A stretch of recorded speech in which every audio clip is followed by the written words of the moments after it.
Critical Blast, where pop culture gets blasted.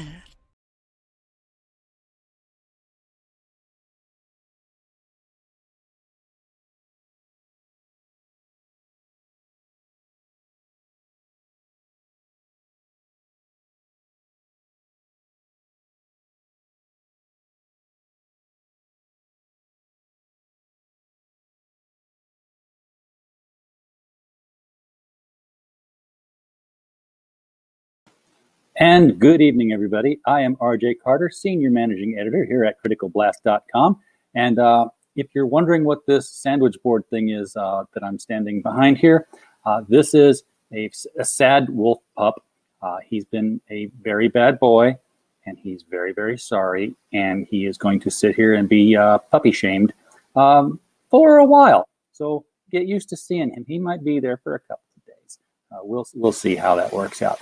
Meanwhile, we are going to get back into our regular series of looking into crowdfunded comics. And tonight we have a Kickstarter that has just recently launched. And we have with us tonight Mr. Michael T. Gonzalez from Rainy Road Comics.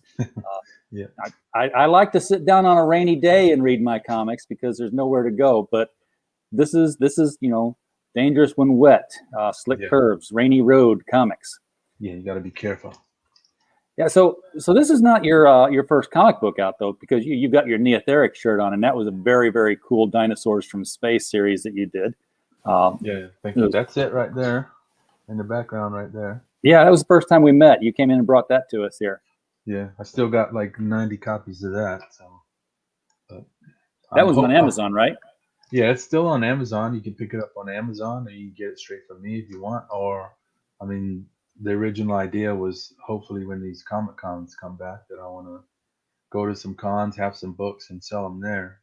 Well, they're starting. They're starting up slowly. I've seen some smaller conventions actually go through with having physical contact with people. Brave souls out there. You might no telling what you'll run into. You might stub your toe. Yeah, you might. But I just saw on on Facebook somebody had an ad on South Carolina Comic Con. It's in Greenville. I think it's like in 2 weeks or something. Yeah, we can get rid of all this. I'm going to continue doing mine online, of course, but there's nothing like going and meeting the person and actually having a physical. I stood in the same room with this person and talked with them. I've had encounters like that will be with me my whole life, and they just don't work the same as talking on a screen with somebody and doing the same thing. So tonight you've got 6-8, and that's the one where we talked a little bit about this a few weeks back when I was doing the Marathon Saturday thing, and you didn't quite have the Kickstarter ready to go yet. You just kind of had the mailing list, I think. Yeah, well, it's weird because I thought that Kickstarter would give you like a list of people that had signed up for the pre-launch page. And because I had been advertising on Facebook that if people did that, I would give them the PDF of the making of thing that I made to sort of like whet their appetite for the book itself. But I never got anything from Kickstarter. I'm surprised they didn't do that too. I know Indiegogo does that. Indiegogo is real good at the whole, sign up for the mailing list and then who did it. Yeah, because I did that with the Neotheric book. I mean, nobody signed up for it, but I put it on there and I thought that's what was going to happen. But so I just figured that, well, nobody signed up for it. But then when I go to the info on the campaign, when I first started that first day, it said that there was like 6 people that had signed up. But it doesn't show anything, doesn't show their email, or doesn't show who it is or anything. So there's no way for me to, contact the people and give them the thing that I had promised. So it kind of sucks. Might be some way you got to go through the back door of Kickstarter. They might be able to help you out with that. I'm not that familiar with the inner workings of Kickstarter. I've seen a lot more Indiegogo than I have Kickstarter. I should probably study up on both of them if I'm going to, have more Kickstarters on the show, just so I can pass on the knowledge. If anybody's watching this in the chat and they know a little bit how Kickstarter works and the sign up works, go ahead and throw some links in there or some comments and guide us in the right direction on this one. You do have a video on this one, and I'm going to go ahead and give that a play. Well, that one's 3 minutes long. Oh. If you want to go down, there's another shorter one. This is only like 45 seconds. That one right there. This one right here. Okay, Yeah. well, let's give this one a play then. We'll see what it looked like.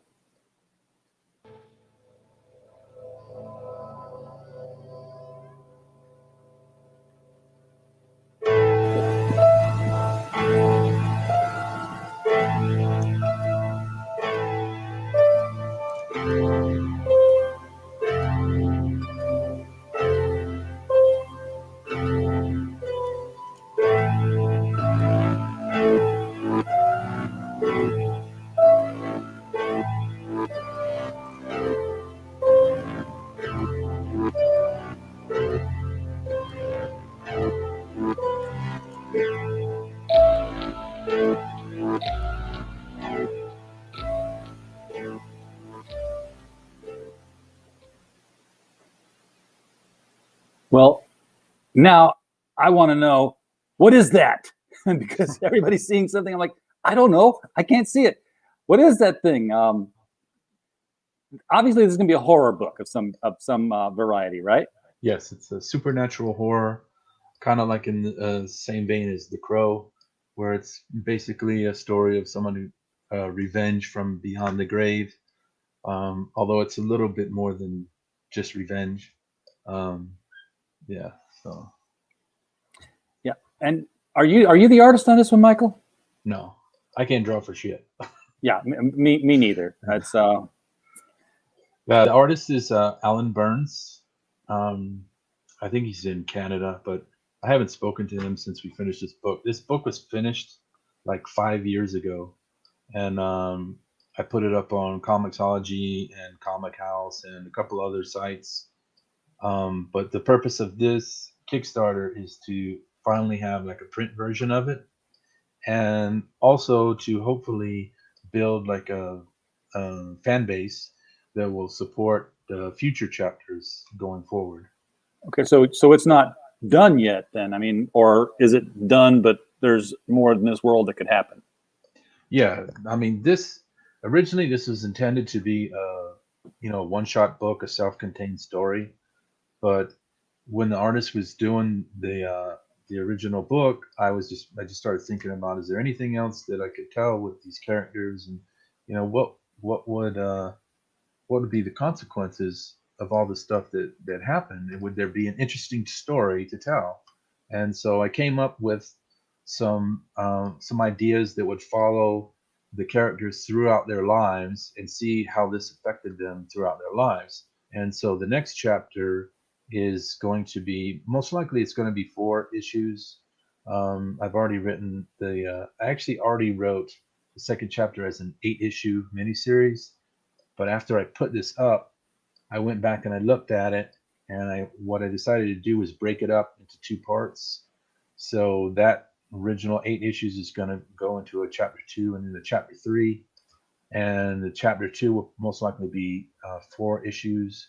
And that will take place 4 years after this story ends, when the girl in the book is named Matilda. When in this issue, she's 12 years old, and the next chapter she'll be 16 years old, and then the next chapter she'll be like in her early 20s. Okay. So it's going to follow them, the 3 main characters. There's 3 main characters. There's what you see on your screen is the detective. Her name is Vivian Chen. She's the one who investigates this home invasion, where one of the perpetrators has disappeared, and the other one is like cowering in the corner, terrified at something that only he can see. And then there's Tony, or Anthony, who is the guy that's attacked by these criminals in the beginning of the story.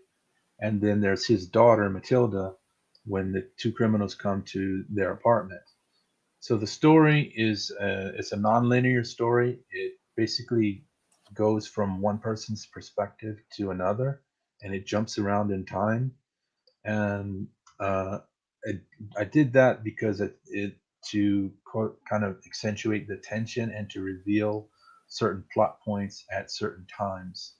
So it's not just like a gimmick. There's a specific reason why each scene occurs in the order that it does. Okay. So Matilda is sort of like Nancy on Nightmare on Elm Street. She's there in all the movies, and she knows who the monster is as she gets older and grows up. Uh, and I don't know what the monster is involved here, but obviously Matilda is going to be more and more familiar with it as her life goes on here. Sounds like. Yeah, exactly. So the next chapter, it's going to be a whole evolution of the characters and the story and their understanding of what's actually happening, how they can, adjust to the situation, how they can sort of manipulate the situation. And that's kind of all of the different characters in it are trying to manipulate it to work in their favor. And so it kind of goes back and forth and back and forth. I don't want to give too much away, but that's kind of like what the general idea is going forward. Sure. We talked, first time about the title, but we're going to have new viewers this time, so we're going to have to recover that road again here.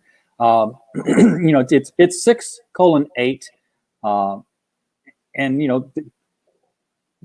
it leaves things rather vague there. But you got a specific reason why it's called that. Yeah. So 6:8 refers to chapter and verse in the Bible, and this one is the book of Revelation. And the book of Revelation, chapter 6, verse 8, talks about the apocalypse and the coming of death. And so the character in this is literally becomes death. So this chapter, the subtitle is "And Hell Followed with Him." So that's specific. That's taken from chapter 6, verse 8 in the book of Revelation. And in the next chapter, it's from chapter 6, verse 8 in the book of Psalms, which says, "For he has heard the sound of my weeping." And so that relates to a major plot line or a major change in the story in the second chapter. So when I first, the original title for this, I was like going back and forth. I couldn't figure out what to call this when I first came up with the idea. And I think, like I told you last time, for some reason, the whole thing with Stone Cold Steve Austin and 315. Yeah. Is it 315 or Austin 316? 316? Okay. For some reason, that like popped into my head, and it made me think about, like, I didn't even know what that was referring to, and then I looked it up, and then I started thinking about it for this, and I just went online and I looked at what is, like in the book of Revelation, what does it say about death and the coming of death and everything, and it was in chapter 6, verse 8. So then I went to the other verses in the Bible, and there's websites where you can, like, they have the Bible all broken down into all of the chapters and verses, so you can just go straight to it. So I went to the different ones, and it's like all the different. There's several of them where there's phrasing or something in there that fits perfectly for what happens in the future chapters. So I was like, wow, this. I mean, it's just serendipity. You're like, this works perfectly for the overall series, just 6-8, but the different books in the Bible. So we can kind of go on an Easter egg hunt in the Bible and look at all the 6-8s and try to figure out where the third book is going to end things on. Yeah, you can sort of kind of get a feel for or an idea of, like what it might be about. Yeah. Yeah, so that's what it says. I looked, and behold, a pale horse, and its rider's name is Death, and hell followed with him. So is this an apocalyptic sort of event, or is this just sort of a localized haunting kind of thing? No, this is, well, what you saw in the video. The tagline they use is like, it's a random act of violence with supernatural consequences. So it starts off, again, it was meant to just be a one-shot book, and just one and done kind of thing. But what I came up with is, okay, so it starts off as just something very personal that happens to, these few people. But then later on, we're going to see how it actually came to be, and how some of these people are connected in ways that they don't know, but we're going to find that out. So this story, this book is kind of narrow focused, but the next chapters will open up the world and you'll see, like, the real nasty stuff that's boiling underneath the surface, and how that comes out and affects all these people throughout their lives. Because, like, just for example, like two guys that attack the Tony character in the beginning, there's a reason why they're there. Not necessarily like somebody, it's not like a Batman thing, or like Batman creates the Joker or the Joker created Batman kind of thing. Right.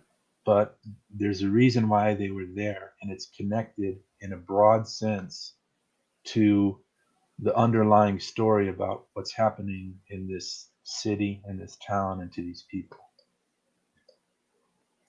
Right.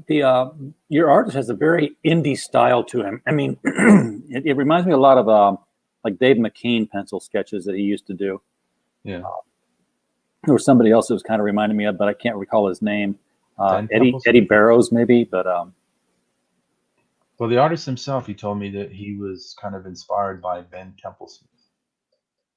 Yeah, I can see that. So, and of course, this has been, if people wanted to, I guess they could still go to Comixology and just read it. yeah. But this version is going to be a little bit different from what you can get online right now. So I did some edits and added some dialogue here and there, changed some dialogue, different things. So this one will be unique. And also, if we hit the 1,200 on stretch goal, I have already produced an epilogue, which helps to set up what's going to happen in the future chapters and kind of reveals a little bit about what's going on underneath the surface. So this book is going to be different than what you can already get on Comixology. Okay, and I'm sorry, my son walked in there. So they're going to get more information out of this one if they get the PDF than they would if they went to Comixology. Got that? Of course, the Comixology one is where Charlie Adler gave you quite the blurb on that one. Yeah, like so there used to be this website called Comic Central, and it was just like Comixology. You could put up your books there, indie books, and every year they would get comic professionals to pick the books that they like the best, and pick like a horror comic, like a humor comic or superhero comic, whatever. And so for that year, 2018, Charlie Adler chose this book as the horror comic of the year, and I was really shocked by it. I didn't even know that I was like going to be considered for it, so it kind of just came out of the blue. Like, hey, I won an award. Yeah. That's right now I'm just running with it, trying to, it's at least got somebody, he's got a name, people know, Walking Dead and all that. So. Oh yeah, take it and run with it. I mean, he volunteered it, so you can use it. Yeah. Looking at some of the artwork, I just love the. It's like this. It's like there's a patina over the artwork. It's like somebody drew something and then they laid this sepia tone over the whole thing here to kind of give it a gauzy, otherworldly look at things. Like you're looking at the whole thing through some kind of a curtain. Like you're not supposed to be there. Yeah, he's definitely got like an interesting texture to it. And there's one page in here. I want to show it because it's like it's a big reveal moment. But I don't know how he did it, but there's like all kinds of different like layers into it. And I showed it to somebody years ago, and he thought there was like all kinds of he was like, "What's that hidden message up in there? There's something up in some kind of clue or something up in there." And he was like, "No, it's just like a bunch of like textures and stuff, just to give it, some that kind of gritty sort of feel to it." Yeah. This is very cool looking stuff. How long have you been launched on this one? I launched it last Sunday. Okay, and, so Sunday night, late Sunday night. I think it was like 9:30 last Sunday, and so it's just been a week, and I'm not used to having just one monitor here, so I'm kind of in my other window, not looking at you. So you're 50% of the goal there with 24 days to go. Yeah, well, the first 2 days, and it was going along real good. Um, and then the next like 3 days was nothing. And then I picked up like one backer yesterday. Um, so I don't Yeah, know. that's how it works. I mean, you go gangbusters that first couple of days, and then it all levels out. Um, Yeah, I was on Peter Sinetti's stream on Monday night, his open mic thing. Picked up a couple of backers off of that, and then I was talking with Pops on like right afterwards, and he backed the book. yeah, you hit So all the heavy hitters right there. yeah, As far as as far as the indie supporters go in crowdfunding, um, yeah, it seems a shame to say that there's already a mainstream in crowdfunding because we thought yeah, we were all indies, but there are, and I think people know who the mainstream crowdfunders are as opposed to the indie crowdfunders. This is definitely in the indie kind of lineup. Uh, yeah, some of this looks like he had models for it too. yeah. I'm not sure. I think there's some things where he would like. 'Cause I think he told me that he would take photographs of some things, and then that's kind of how he worked. Um, so yeah, If I but can get there's where I was trying to get to. The rewards. yeah, Uh, for $5, you can get this PDF. It's going to have all four covers as a desktop wallpaper. Nice, nice, because those covers, as we're going to see, are really really awesome. You get a wallpaper for your phone. You get the making of PDF, and the old ass computer that you're looking at here is not included. It looks like a trash 80. yeah. I think Used it to is. sell those at Radio Shack Yeah, in the mid '80s. Yes, that was a computer back then, folks. It was a yeah. big old heavy thing. I used to love Radio Shack. You can get everything. Yeah, yeah. I know they've rebranded as the Shack. I don't think they're still around anywhere in any form now. I used to work at one. Yeah, I think, man, the last one I went to was in Savannah. It was like 3, 4 years ago. I think they're all gone. Yeah, but if you needed a cable, by God, Yeah, I cable was always needing some connectors, kind of a anything. cable or a gender changer. I'm like, yeah, Yeah, I've got a physical 1/8 coming out of here, and I need to split it to 2 1/4s coming out here. Like, oh yeah, it's on this. They yeah. had it, and they used to have the free battery too. If you had a card like a punch card, you go in there once a month, you got a free battery. I Oh had yeah. more batteries than I knew what to do with. Uh, $10 gets you the physical comic. This has got the Alan Burns cover here, and are there bigger images of the cover if I scroll down? Yes, they have Okay, all the covers if you cool. keep going down. I'll get to that then. $20 gets you the physical comic with the Emilio Ultrera cover, um, and there's going to be add-ons here too. So there's not much in the way of, I guess, packaging up different kits. It's Yeah, you're taking advantage of the add-ons, which is the smart way to do it because you really lean down your crowdfunding campaign. yeah. I'm trying thirty to keep it dollars simple. $30 for the Max Moda cover, and another $30 for the Carlos Vilas cover. Now, I think one of these covers you said was going to be embossed or something or spot. Well, if we get to the stretch goal, because so I wanted to, keep it simple, just a basic, the books for people that, just wanted that. But if the campaign does really well, there are some stretch goals further down the road, but it does cost a lot to do those special covers. I mean, even just to do one, I was talking with the printer, and I'll be using Comic Impressions. They're down in Florida, so everything's in the USA. Um, and he's telling me like, because I want to do that Max Motor cover with the mask as a glow in the dark. I think Yeah, it'd look freaking awesome. But just to do one is like maybe $700 or something. sure. So I had to make the stretch goal at least enough so that if we did get to that point, it wouldn't bankrupt me. Yeah, yeah, because then to make one is 700, but to make two is 700, and to make three is 700. And then it gets obviously cheaper per book as you go along, because after that they're just running the press. Yeah. It's all that setup the first time that costs the money. Yeah.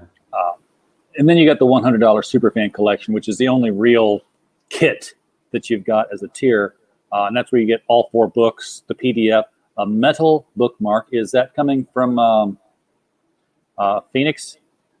No, I was not aware of him. I was, it's from a company called Fairy Metal, and they have I think they're in Colorado somewhere.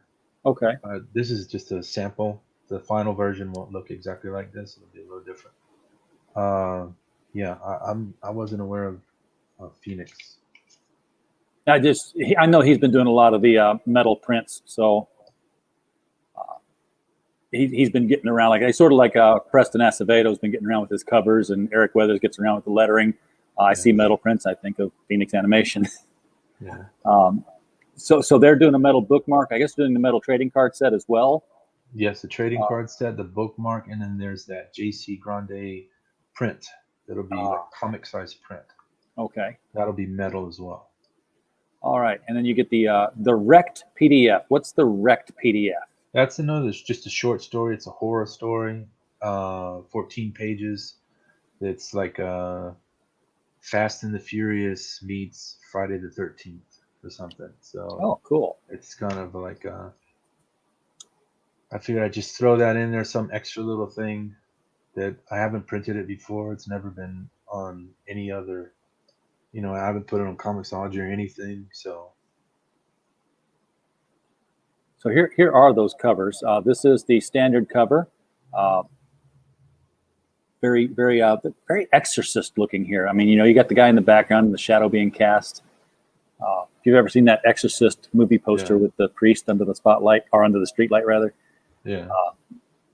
And there is something definitely wrong with the angles and the limbs on this thing here. I'm not even going to say it's a person, because I'm seeing more than 2 hands. Yeah. It's some demonic, nasty thing. And that's the Alan Burns cover. This cover here, this is gorgeous. This is Emilio Ultrera. And this is where the first cover we see the mask on it. So since this mask is obviously important to the story, can you tell us a little bit about where this mask comes in at?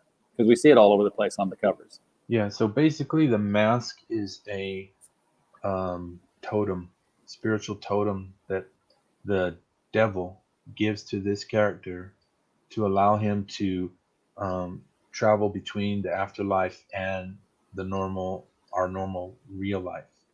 But it also, I'm not in this one, I'm not explaining a whole bunch about the mask, to kind of let that be a little bit mysterious, and over time we'll explain more about the mask, because there's more to it than that.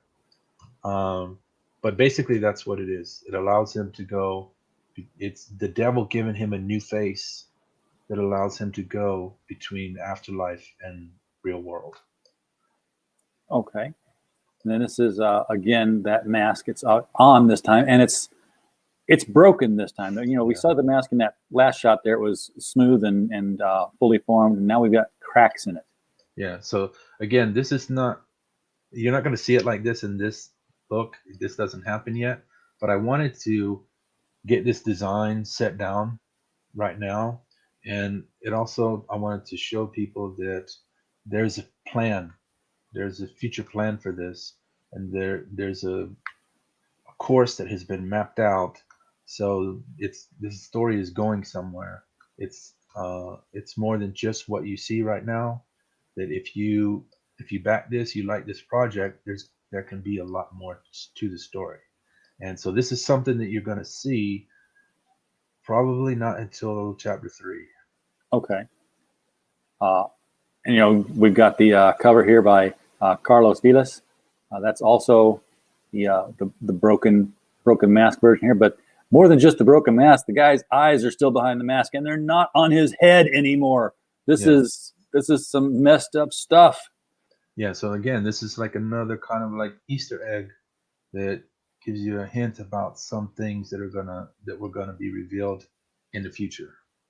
And this is the character Tony. You'll see on his dress shirt underneath, it's stained with blood. And this is basically how he's going to appear in the real world in the future. And his hair has like red tint to it. He doesn't have basically his own face. He has the devil's face. And those eyes are not his eyes. They're the devil's eyes. So the mask, again, this is another little secret.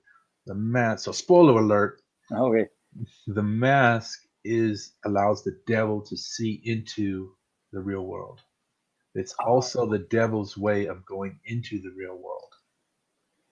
So it lets you go into the afterlife and lets the devil see into the real world and come And act as manipulate an things. avatar, sort of. Yes.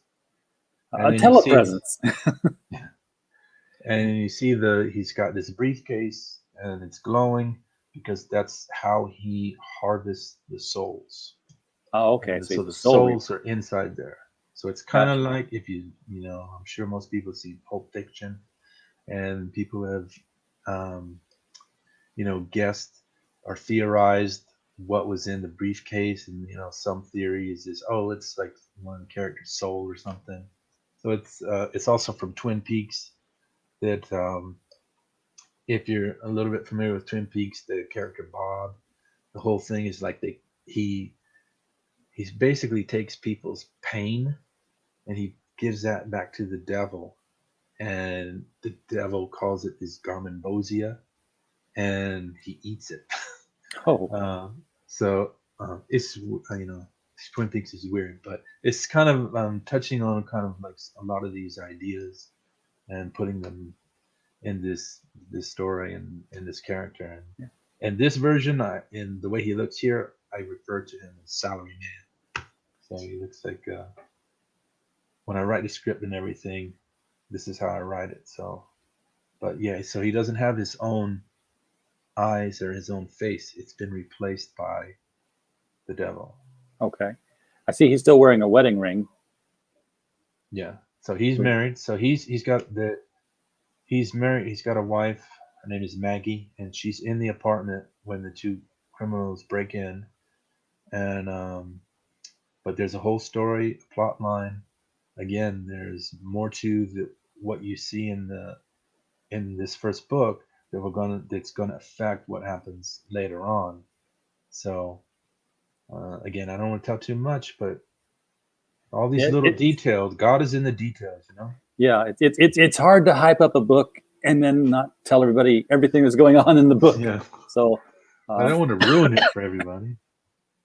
Hopefully they've seen enough artwork there to realize that this is going to be sort of like an Eddie Barrows, Dave McKean kind of indie horror. It's unsettling without being ugly. I mean, it's ugly in an unsettling way, but it's ugly in that way that's like, oh, I can't stop looking at it. Not ugly as in, oh my God, this person can't draw. You can draw ugly good is the best way to say that. As to the add-ons here, you can pick up, you can mix and match the comics. You can mix and match the metal cards and the sticker sets. So you don't have to back each tier separately. Yes. So if you want multiple copies of comic, you can get it. I just included $1 extra for shipping and handling. For the books, for like the bookmarks and stuff, there's nothing extra for shipping and handling. Yeah. Now I think I should point this out here. If we look at the standard cover, what am I missing here? Okay, so the standard cover comes with. Have I gotten here yet? Okay. I left my mouse in Arkansas, so I'm using the touchpad, and the touchpad sucks. Okay. To try to use this for $10, you can get the Alan Burns cover. But if you've gotten one of the other books, you can get the Alan Burns cover for just $6 plus, $7. So you're saving $3 by bundling it with another book. Yes, because you're not paying because that $10 includes $5 for shipping and handling. You have your shipping built into the price? Yes. Oh, dude, you buried the lead. Because normally we're like, right there, it says include shipping and handling in the USA. oh, in the USA, okay. Good. Let me see here. There's Pledge no $10, international shipping. pledge $10 or more, just a book, physical copy. The arrows work. Okay, USA shipping and handling included. Yeah, okay. So, hell of a deal now. So, definitely pile these up, folks, because your shipping is built in. This makes these books super cheap. Yeah, that seems to be the most popular one so far. Most people have just picked that one. Well, yeah, they don't know you, and they don't know these other guys here. I know that you've got the premier pricing on the Moda and Vilas covers. I'm guessing that's because they charged you more, and you've got to make that up. Yeah, I got to cover my at least a little bit. So what have these guys done in the past in other comics? I mean, where would we have seen their stuff? I don't know specifically, but I've seen on their when I looked at them on Facebook, I saw things from Image, from like everybody, Image, Marvel, DC. Okay. I can't remember off the top of my head what like specific books they've done, but and I think Carlos Villas has done things for like video games and stuff. Because this one's kind of like a 3D sort of CGI looking kind of semi-realistic thing. And They're both really good, so I'm not surprised that they haven't done stuff for other places already. Yeah, and I know JC has done for everybody. And this is a metal print too. This is on metal, but it's comic book size. Yeah, so it'll fit inside the Gemini mailer. I've got Gemini mailers. I've got bubble wrap. I've got everything. Packing boards, bags. Everything's ready to go. Cool. And this is that print. We can get the bigger shot of it here, and it's just some guy just ripping his skin off and busting out his bones are busting out the back here. Something very bad is happening to this dude. Yeah. So this, I asked them to do this because I wanted something to represent what happens when this guy Tony comes to harvest a soul. What happens is their own soul rips out of their body, and he takes them. So that's what this is supposed to represent. So the guy's just basically killing himself here. He is. There's a faster way to kill yourself, buddy. I mean, you're ripping your skin off and showing your muscles. You're taking the slow, painful route. That's what makes it horror. Yeah. I mean, if his body is expanding from the inside until his skin can't contain it, then that would be very cool. Because he's kind of blowing up and ripping out. Yeah. You can get the metal bookmark for $6.8 for an additional $5 if you want to add it on. 2x6 bookmark and super shiny.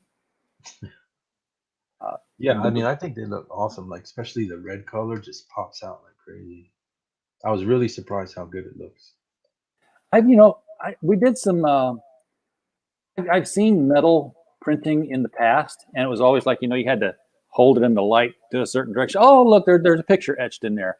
But lately it's just so much better. We sent out our medals, our awards for the best of last year, and we did. I was looking for something different, and the guy at the trophy shop said, "Well, you see what we do with ink sublimation on metal?" And I was like, "I've heard about it. You can show it to me." And he did up a demo of our logo on a round disc, and he tossed it out there. So we could put this on the metal. I'm like, "Well, this is just a plastic disc." He's like, "No, it's not." And he dropped it, and went clang, clang, clang, clang. It looked plastic because the colors were so bright and crisp. Yeah. But it was, picked it up with a magnet. It was metal. It was like, nice. Yeah, I'm really surprised that. I mean, I was just blown away by how, like the same thing. I wasn't really expecting it to look that great, but man, and it's really sharp too. Even like the small lettering at the top, it's like so sharp. Here, let me give you full screen on that one so we can get a really good shot at it. Okay, so that's the bookmark. Yeah. Yeah. Again, That- this is a prototype. The design will be a little bit different. I made oh the yeah. face a little bit smaller, and not quite as blurry. So but it'll basically look like this. Okay. Yeah. Very cool. And you've also got the sticker set for $5 to Yeah, be I'm added on. hoping there's a company I found that makes glow in the dark stickers, but Ooh. they don't have the special paper for the glow in the dark right now because of all this bullshit. Yeah. But I'm hoping that they'll get some in time, and then I can make that the one with the mask glow in the dark. If not, I just do like a holofoil, and it looks cool too. But Yeah, the holofoil is something you can get at Sticker Mule, but glow in the dark would be even better. Is this a set of 3 stickers? it'll at least be 3. I think I'll probably throw in like more, like 4 or 5 different. Okay. Yeah, and you're doing this right too. I mean, you're putting the logo of your book, the title of your book on a sticker. Yeah. That's something people can Google. Yeah, I saw you talking about this that in your video yesterday with the red rooster. Yeah. His stickers. Yep, definitely that. And a lot of first-time crowdfunders, they want to put the T-shirts in, they want to put the hats in. Like, no, nobody knows your character yet. Just a sticker with a name that people can look up when they see it on somebody else's laptop or on their backpack or whatever. That's how you spread the word. Yeah, I got T-shirts too, but I do it on this website called TeePublic. Oh, So yeah. I just put designs there, and if you want to go, you just go right there, and they got different sizes, different style of the fabric, and different colors. So you can just order it right there, and I get like a couple bucks from the place. That's a good way to do it rather than try to make it part of your crowdfunder and drive the price of your tiers up. Say, hey, if you want to get a T-shirt from us, you can go over here and do it separate. Yeah. It won't, doesn't have all that extra shipping charge on it either because I think they ship cheap. Yeah. I've bought shirts from them before There's too. like another one. And I'll probably make more of these, but have it like a clear background so that you can you can put it on a dark, something that's dark, and it'll shine. Oh yeah. Well, if you're going to do that, my recommendation is if you're going to put on a clear background, make it a white font. Oh yeah, I'm gonna make the letters white and make it clear. Yeah, that'd be cool. So you already got prototypes of these stickers. Those look cool. Yeah, these like for Sticker Mule, you can do like samples for what is it, $1 or something? Yeah, they're cheap. So I just stupid camera won't focus. There it goes. Oh man, those are beautiful. That looks like it's got depth to it, the way it printed off on that. Yeah, that's pretty cool. Yeah, I have our logos done on holofoil as well. I just put one in an envelope. I was trying to look around on the table. So where'd I put that down? And I'm like, oh yeah, I put it out in the car. It's being mailed out to somebody. And I like this. If you folks, if you're wanting to see something else that Michael has written, it's done. You can get this 96-page graphic novel for $20 plus $1 for shipping and handling. This was really good. The Return of the King. We've reviewed this one. This is, you find out what happened to the dinosaurs. They went off and died. Oh, look, I'm saying we reviewed this one, and holy hell, it's my name right there on the. Yeah, I used your quote. Okay. I was like, that's hey, the best quote I got, so I might as well use it. I seriously did not see that there until I started reading it. Like, this sounds familiar. But yeah, add this onto your package, and you will not be disappointed. This is a really, really good book. Yeah, I took your advice last time we talked. You said to put it up there, so I was like, okay. I put it up there, and someone actually has already ordered one. See, there you go. If you sell one, you've accomplished something. I like the evolved dinosaurs. They've been gone for millions of years. They shouldn't look the same when they come back, and they don't. They're smarter and they're a little more humanoid. Yeah, they're smaller. They're smarter. They're a little more abrasive. Yeah. They're kind of asshole-ish. But yeah. So we got some stretch goals on here too. Now your goal is 600. So if we can double that, which shouldn't be a big problem to hit $1,200. This is a good book, and it should get a lot of attention. You can get the never before seen epilogue, which I guess is going to be a bit more of a bridge into the second chapter. Yeah, I can't see what you're doing right now. That's So I'm not because sure what you're see showing. when I have one monitor, Oh, I okay. have to look at one screen and I can't see the StreamYard screen. Yeah, So I'm like, oh, I didn't know that I was not sharing this. yeah. Yeah, so I came up with this. This is also several years ago. I wanted to so when I came up with the idea of having possible future chapters, I said, well, it'd probably be a good idea to add like some kind of little epilogue to bridge that. And so I found this artist. His name is Emilio Ultrera, and it's a 6-page um, epilogue that it basically takes place the morning after what we see in the first part of the book, and it introduces a character that's going to play an important role in the future, and it kind of again it just kind of bridges the gap and lays the foundation for what's going to happen later on. And I think his art is really good too, but I kind of lost contact with him as well. So if I do a future any future books, I'm going to have to find another artist. So which is That won't be a always problem. There's plenty of artists out there with a lot of talent who are looking to get into the crowdfunding scene. Um, and their rates that I've seen are just super cheap. If I were, wanting to fund a comic, so this is some of that artwork from the. yeah. This is well that first one with that's the detective Vivian Chen. He just drew that just for the heck of it, and he gave it to me as something like I could use as promotional. But the further down is actual art from the book itself, the interior art, and there's more. I have a little bit more pieces of his art that's in the making of PDF. So Okay. so when people get that, you'll see some more of his art there with again with sort of some spoilers for what's going to happen in the future. All right. You're going to upgrade the cover to foil if you get 6,000. So Yeah. that will be very shiny. That will work well for that main cover too. Yeah. And I asked the printer, like I went over with him, and I'm sure he's annoyed with me, but I went over with him several times about what he thought would be the best papers for the cover to make it, stand out. And these are ones that he suggested to me, and I think that they would, work really well too. But so yeah, I'm trying to get everything like locked down, so there's no surprises, there's no any kind of delays or anything. Yeah. If this campaign is successful, everything is ready to go. Wow. $8,000 cover upgrade to leather laminate. I've never seen a leather comic book cover.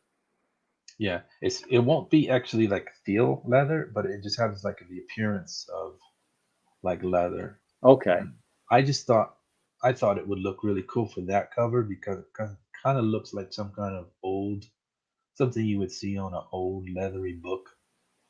So that's what I thought. And Very nice. And we got a $10,000 goal. Thinking big now. yeah, This is going to be the spot UV. I'm reading my letters in the wrong order here. yeah, that's the one that'll be the mask would be embossed. Okay. So the figure would be the figure and the mask and I guess the logo would be spot UV, but the mask would also be embossed, so it would be kind of sort of stick out, and you could actually feel it. Wow. That would be nice, but yeah, you definitely need the $10,000 to cover the cost of that. Whoa, we got a $12,000 one. Okay, so this is the glow in the dark one. Yeah. That will be very cool too. Yeah, and he sent me a sample. They did a glow in the dark cover for a Scout Comics book. It's called Midnight Sky, Yeah. and I have it, but I don't. You wouldn't be able to see it on the camera, but it looks really amazing. I mean, you put it under the light for a few minutes, you take it, turn off the lights, and it just shines. It's crazy. Yeah. See, now when you get to your second book and you can start going crazy with the add-ons, that's when you reach out to somebody like 666 and say, "Hey, I need a mask." And you can have a mask as a tier. People spend like $150 for a book and the mask that goes with it. Yeah, I checked them out when you mentioned them last time. But yeah, just like you said, I think for now it wouldn't. I don't think. Yeah, wouldn't be the thing to do now because you don't know how things are going to fly with this one success-wise. We got the Superfan Collection here. I think we talked about that earlier. Yeah. Now this is not. This is from. This is the short. The short story. Short story. Right, because I could tell all of a sudden. I was like, all of a sudden, wait, this art's totally different. Yeah, this artist, I worked with him many times in the past and did a bunch of short stories with him. He's a really cool guy. Yeah, he's in the Philippines, I think.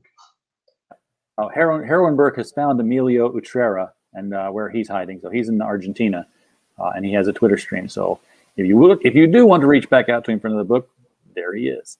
Well, I did. I contacted him about doing additional covers for this, and he was like, "Yeah, okay, cool. Tell me what you want." And I told him, my thoughts about what I wanted to do, and then I never heard from him again.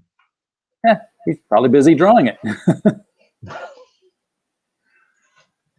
So I moved on. I found other artists. I got Carlos and Max, and so I got these other things, and I figured get a little bit of extra art, because comic books art is king. So if people see some really cool art, they'll be more attracted to the project and maybe hopefully back it. This is true. Yes. You got to appeal to the eyeballs with a comic book. Yeah. So, all right. Well, I'm just checking out. You're at $311 out of the $600 goal. It did not move. We helped you out none at all tonight. So well, hey, maybe it's a delayed effect. Yeah, it's a delayed effect. Busy right now. Yeah, it's a Saturday night. People are out partying. They're gonna come back tomorrow. They're hungover. They'll wake up and be like, "Hey, yeah, I need to back this book." Saturday is a night when I don't get a whole lot of movement on crowdfunds. I should probably do other shows on Saturday, I guess, but the crowdfunding's Monday through Friday. But we will revisit 6/8 when it gets closer to its closing. See if we can't help push it over the end of the line. We'll put you on like a Tuesday night or something when more people are watching and backing books. Yeah, I appreciate any help you're willing to give me. Glad to do it. So Michael, what else is coming from Rainy Road Comics here in the near future? Are you just focused on 6/8 for right now, or are you thinking of other titles you're going to branch into? Yeah, it's funny you should mention that, because actually right now I'm working on another book that will probably be a 6-issue miniseries. I've got some really cool art for the cover that's coming. There's also, I don't know if you're aware of this book. It's, what was it called? It was an alternative book, The Mighty Mascots. I'm very familiar with Mr. Gleason's The Mighty Mascots. His artist, I'm talking to his artist right now to do the interiors for this book. So probably what we're going to do is maybe do because I can't afford to do the whole book out of my own pocket. So probably what I'll do is pay him to do like 4 or 5 pages. Yep. And then we'll put it up on Kickstarter and then see how it goes. It's a sci-fi, it's an all ages sci-fi action adventure kind of story that takes place in like 1984. And I used a lot of the inspiration is the robot, mecha, sci-fi things from that era, like the Japanese stuff like Mazinger. But the main thing and main inspiration is ROM Space Knight. So I loved ROM Space Knight. I think Hasbro still publishes him through somebody. I don't know if IDW is doing some ROM lately or what, but bring the toys back, for crying out loud. Those things were freaking awesome. Yeah, I thought he was really cool. I had issue number 1. I had thrown it behind my bed, and it was lying all crumpled up. And then I was like, "What am I doing?" Yeah, and he was, part of the Marvel universe there for a long time. Yeah, I thought he was a really cool character. So he was the reason why I came up with it is because I was thinking like, if I could ever get into Marvel and I want to pitch them an idea for like a character. So I started thinking like old characters that they had that they haven't done anything with in a long time. And he was one of the ones that came up with. But then I saw that IDW had started actually doing new stories with him. So I said, well, crap, what can I do with this story? And I just changed it around a little bit, and then it's become this new story. Yeah. Marvel had licensed some products during that time frame. ROM was one of them. It was a toy line from Hasbro. They also had done the Shogun Warriors, who appeared in some Fantastic Four books. They had the license for Godzilla for a comic book for a while. And, lo and behold, in the second issue, it's, I want to say it's the Wasp versus Godzilla, and the Avengers are standing back for the whole thing. So whenever they licensed them, they incorporated them into the universe. And then there's like no explanation as to why they're not around anymore when they lose the license. It's just, characters, haven't seen that character in a long time. What happened to that giant lizard that was always knocking cities down? He just disappeared. He's on vacation. Yeah. He got rebooted. Yeah. Well, he got booted, for certain. All right, Michael, we're at the top of the hour here, and I just want to say I want to thank you for popping on here. And Heroenberg's better than Google. If I just ask a question here, faster than I can type it into Google, he's got the answer in the chat. He's currently in the IDW universe with G.I. Joe, Micronauts, and Transformers, among others. So who is Heroenberg? Is he like your... Heroenberg is my wrench, because he's always like your Jarvis. Yeah, he's kind of like my Jarvis, only less paid. Heroenberg has an independent comic of his own called Heroenberg, and it's very cool concept because it's like the AC Comics Femme Force. All the heroines, all the superheroes are female. They all work in the same universe, in the same city. The villains are also female. His books are printed entirely on cardstock. So like, the inner pages and the cover have that same thick flip to them as you. That's dangerous. You can cut yourself. You can cut but you know what? You can throw that thing out the window of a speeding car and have it hit a telephone pole and get run over by a train, and it'll still be in mint condition. Check those out. But in addition to his comics, he also has a video web channel where they do live action reenactments with actresses of adventures in Heroenberg. So it's this mixed media thing where the comics feed into the videos and the videos feed into the comics. It's very, very cool. And yes, George Peter Gatsis, it is awesome. And yes, Michael T. Gonzalez has a PDF for this comic that we're promoting tonight on Kickstarter. So I know that that's important to you, George. So there is a digital version of this. So comes with extras too, not just the PDF. Just the covers are cardstock now. So that first issue though was you could take somebody's head off with it. It was good. All right, Michael, glad to have you aboard tonight. We will have you back again when your crowdfunder is a little bit closer to the end here, in case you need a push over the end, or hopefully a push toward a stretch goal. You should be over the end of it. Yeah, you should hit that $600 mark easily. It should not be a problem. And for everybody in the chat tonight, we always appreciate you showing up. We don't have a show unless you're here. And as always,